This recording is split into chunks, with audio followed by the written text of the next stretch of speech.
Всем привет, друзья! С вами Кэп. Сегодня мы поговорим о фильме «Кингсман 2. Золотое кольцо».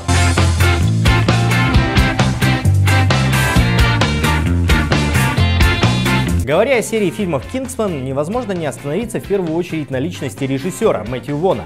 Очень многие обвиняют его, что он украл какие-то визуальные приемы у Гая Ричи, да и вообще вся эстетика лондонского гопничества, которая была хорошо освещена в первом фильме, также позаимствована у известного режиссера. Но тут нужно знать несколько фактов из биографии Мэтью Вона. Во-первых, Мэтью Вон — это хороший друг Гая Ричи. Он даже был шафером на его свадьбе. А во-вторых, он выступал продюсером первых фильмов Гая Ричи, таких как «Карты, деньги, два ствола» и «Снэч». Этот биографический нюанс, мне кажется, полностью объясняет то, как выглядит фильм «Кингсман» и, в общем-то, о чем он.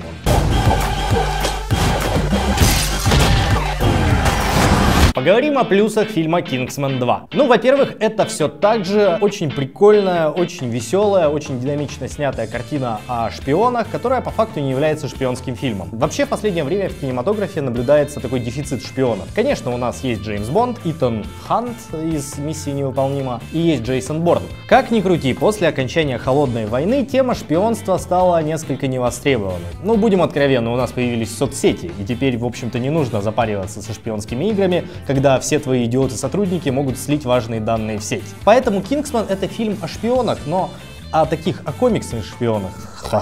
Поэтому «Кингсман» — это фильм о шпионах, но о шпионах выдуманных. Это в первую очередь, конечно, экранизация комикса Марка Миллера, который в свою очередь создал комикс именно для экранизации этого фильма.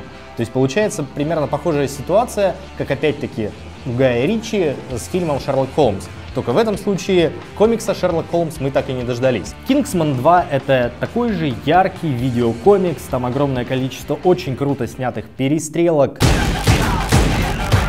драк, погонь, различные абсолютно сюрреалистические шпионские гаджеты присутствуют.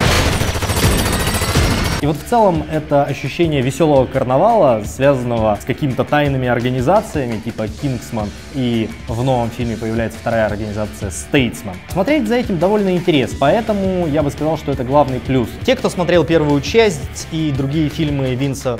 Почему Винса-то? Мэтью Вон умеет снимать экшн-сцены, как никто другой. На фильм действительно интересно смотреть не только с точки зрения экшена, но с точки зрения различных деталей, обстановки. «Кингсман» — это запоминающиеся яркие персонажи, которых исполняют талантливые актеры. В этом фильме актерский состав пополнился актрисой Джулианной Мур. Мур-Мур. Злодейка в ее исполнении выглядит достаточно необычно, хотя бы чисто внешне. Теперь поговорим о минусах картины. Несмотря на тавтологию, вторая часть «Кингсман» безусловно вторична. Там нету никакого развития оригинальных идей. Мы видим некоторое смещение акцентов со стороны действительно такого британского с отпяченным мизинцем секретного сообщества в сторону американского, которое, мы просто видели очень много таких фильмов, где много крутых американских агентов решают проблемы мира на земле. Ченнинг Татум, который был заявлен в трейлере, играет, наверное, дай бог, 10 минут экранного времени. Все остальное время он отсутствует. Вместо него мы получаем Педро Паскаля, то есть Аберина Мартелла из «Игры престолов», который, безусловно, прекрасен, потому что Аберин Мартелл, черт побери. С другой стороны, его просто вбрасывают в фильм безо всякого бэкграунда. И, не выглядит он таким интересным персонажем. И несмотря на то, что его снабдили различными гаджетами, типа плазменного кнута, каких-то полеток и скакалки и прочей ерунды. А это все-таки персонаж-функция, который просто что-то делает в кадре.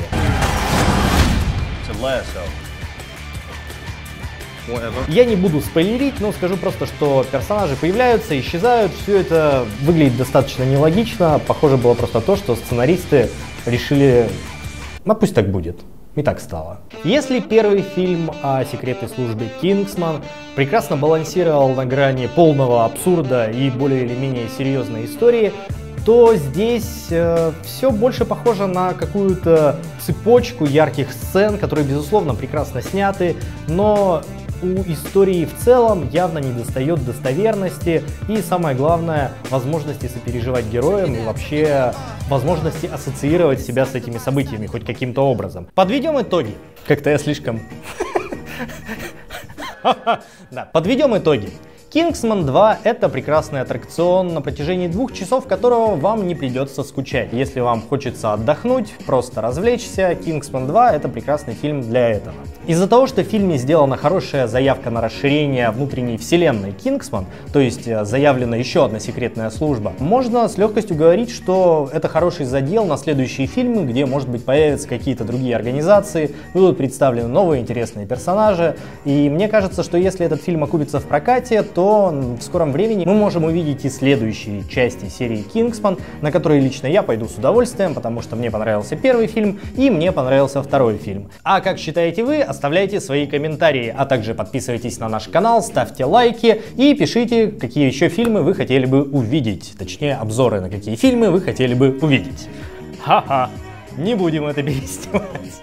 А с вами был Кэп и программа Ветви. Всем пока.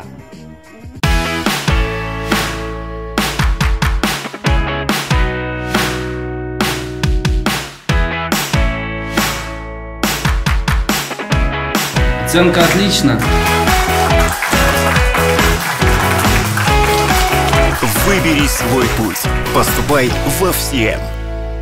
У каждого дела запах особый. У маляра пахнет краской роба. Куртка шофера пахнет бензином. Блуза рабочего — маслом машины. Руки стилиста — водой душистой. У визажиста — румяной пушистой.